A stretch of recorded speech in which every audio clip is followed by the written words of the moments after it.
Hey guys, Jordan Moorhead with the Moorhead team here.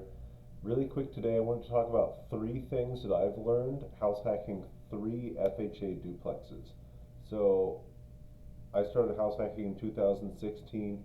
Since then, I've actually bought four house hacks, but three of those have been FHA duplexes. So I bought a duplex with an FHA loan with 3.5% down. Really quick, I'm going to talk about three things that I've learned doing that.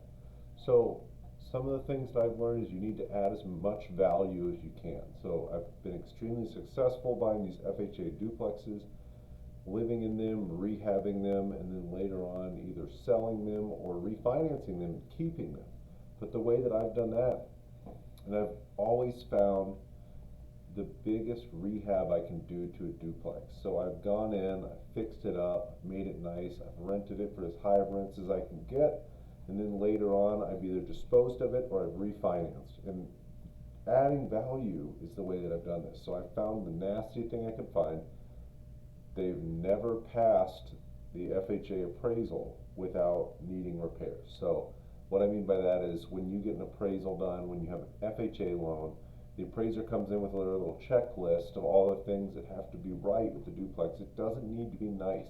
It doesn't need to be pretty, but it needs to be livable.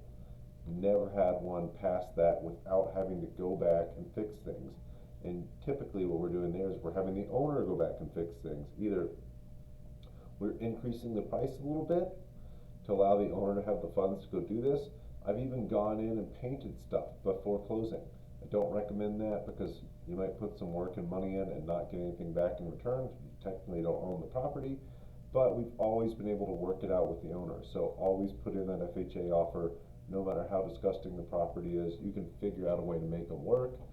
And that's a big key to my success with FHA duplexes, is adding as much value as possible.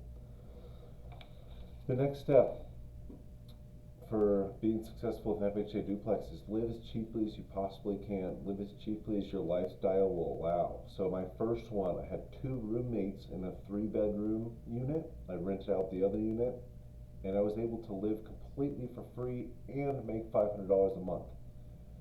On my next one, I had a girlfriend, I had pets. We were not able to do that, but we took the inferior unit starting out, and we rented out the unit. It was in good shape.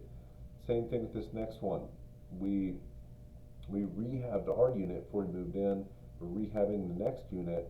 We're going to run an Airbnb out of it. So we're still living as cheaply as we possibly can. We're putting a little bit of work into it. We're dealing with the management of the property.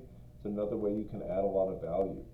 If you increase the management strategy, it's being implemented. So if it's a long-term rental, and here in Austin, you know you can make a lot more off a monthly rental.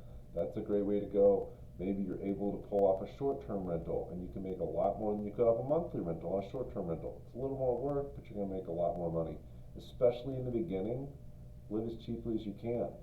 And that leads me to my next point, do it as often as you can. It's super powerful to buy an FHA duplex and maybe you increase the value of it quite a bit and you're living for close to free or for free. That's awesome, but what happens if you do that 5 times? You've gone from, hey, I made 100 grand to, hey, I made 500 grand. And I've been living for free for 5 years. And I've been able to take all that excess cash that I've saved and invest it, and invest it, and invest it. The real power in investing is compounding. So if you can continue to compound the money you're saving and compound the money you're making, I'll continue to do this over and over, your results are going to be tremendous compared to if you just did it once. There's nothing wrong with doing it once. Doing it once is great. Doing it once is 100% better than what most people do. But then if you can do it 5 times, you've taken that extreme power of house hacking and multiplied it by a factor of 5. So go back to the compounding piece. You're doing that 5 times, and each time you do it, you're making more passive income. Each time you do it, you're making more equity. Each time you do it, you're saving more money for a longer period of time. It just continues to be more and more and more powerful the more you do it. So to recap, top 3 things with house hacking. Make sure you find a way to add value. You need to add value. If you buy a brand new turnkey place, unless that's all you can do, and if that's all you can do, that's totally fine, but you really want to find a way to add value, either in the management or in the rehab. Number two, live as cheap as you can for as long as you can. Number three, do it as often as you can. If you can house hack every year for a couple years, that's amazing. You do it for 5 or 6 years, that's awesome. So keep at it, guys. Make sure you follow these 3 tips, and you're going to have an incredibly successful house hacking career.